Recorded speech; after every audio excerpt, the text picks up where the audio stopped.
नमस्कार, मैं हूं आपके साथ निशु शर्मा। शुरुआत करेंगे बुलेटिन की। यूपी के मुख्यमंत्री योगी आदित्यनाथ गोरखपुर दौरे पर रहे। सीएम योगी ने गोरखपुर वासियों को बड़ी सौगात दी है। बता दें कि सीएम योगी ने सूर्यकुंड धाम नगर में 4.52 करोड़ से बने शहर के दूसरे कल्याण मंडपम का लोकार्पण किया है। इस अवसर पर समारोह में मौजूद जन समूह को संबोधित करते हुए उन्होंने संरक्षण, पर्यावरणीय संतुलन, स्मार्ट सिटी की अवधारणा और नागरिक सुरक्षा पर जोर दिया। उन्होंने जलवायु परिवर्तन से उत्पन्न संकटों से निपटने के लिए नदियों के पुनर्जीवन और पौधारोपण अभियान का जरूरी बताया।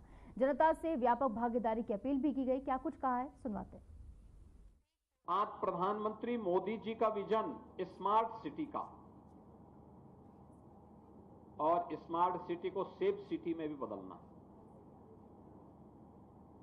सेफ सिटी का मतलब जहां हर व्यक्ति, वो बेटी हो, व्यापारी हो, सामान्य नागरिक हो, बुजुर्ग हो, बच्चे हो, हर व्यक्ति अपने आप को सुरक्षित महसूस कर सके। बेटी उचक्कों से, व्यापारी चोर लुटेरों से, बच्चे उन उच्छृंखल तत्वों से, समाज के संभ्रांत नागरिक उदंडों से उनके बचाव की पुख्ता व्यवस्था हो। जो भी इनकी सुरक्षा में सेंध लगाए तो उसको पता होना चाहिए कि इसकी कीमत क्या चुकानी होगी। पार्षदों की जिम्मेदारी बनती है कि स्वच्छता के लिए हर मोहल्ले में हम स्वच्छता समिति का गठन करके लोगों को भी जागरूक करें।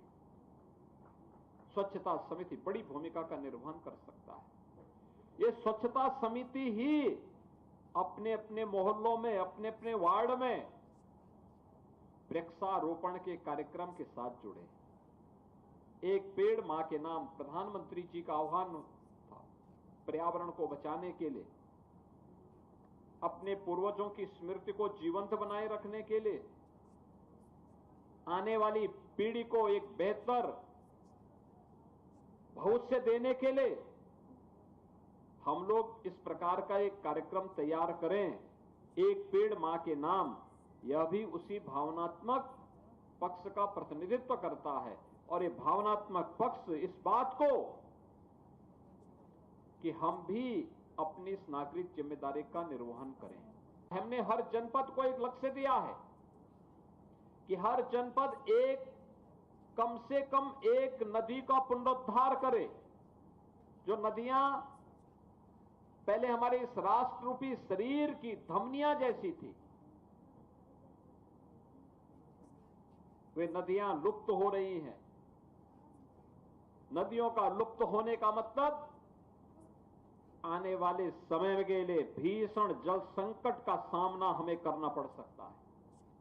उस भीषण जल संकट के सामना से रोकने के लिए हम अभी से उसको पुनर्जीवित करें, उस पे कब्जा न होने दें।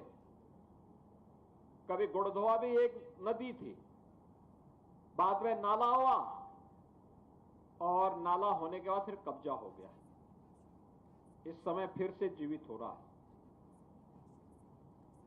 अगर हम दोनों ओर ऐसी पुनर्जीवित हो रही नदियों को दोनों ओर व्यापक पैमाने पे वृक्षारोपण कर लें तो हमारी प्रकृति के प्रति भी और पूर्वजों के प्रति भी एक कृतज्ञता होगी। कृतज्ञता इस बात को लेकर के कि कभी किसी पूर्वज के समय में वो नदी रही होगी, प्रकृति ने उसको अपनी धमनी के रूप में उपयोग किया था, जिससे जीव सृष्टि को एक स्वच्छ, सुंदर और आध्यात्मिक वातावरण दे सके। हमने अपने स्वार्थ के लिए उसको पाट दिया, नदी को नाला बना दिया। नाला बनाने के बाद फिर उसके ऊपर कोई कॉलोनी काट दी। परिणाम क्या हुआ? आने वाली पीढ़ी के भविष्य के साथ हम खिलवाड़ करने लग गए। असमय बारिश, अतिवृष्टि, सूखा, बाढ़, ये सभी विकृतियां हमारे सामने आपदा के रूप में सामने आती हुई दिखाई दी। अगर इन सभी भयावह स्थितियों से बचना है तो हमें फिर से प्रकृति की शरण में जाना होगा और नदियों को पुनर्जीवित करना होगा। जल संकट से बचाने के लिए नदियों को पुनर्जीवित करना और नदियों को पुनर्जीवित करने के लिए व्यापक पैमाने पर वृक्षारोपण के इस महाअभियान के साथ जुड़ना। एक पेड़ मां के नाम इसी श्रृंखला का हिस्सा है। प्रधानमंत्री जी ने उसको एक भावनात्मक पुट दे करके प्रत्येक भारतवासी को इस अभियान के साथ जोड़ने के एक पवित्र भाव उन्हें दिया है।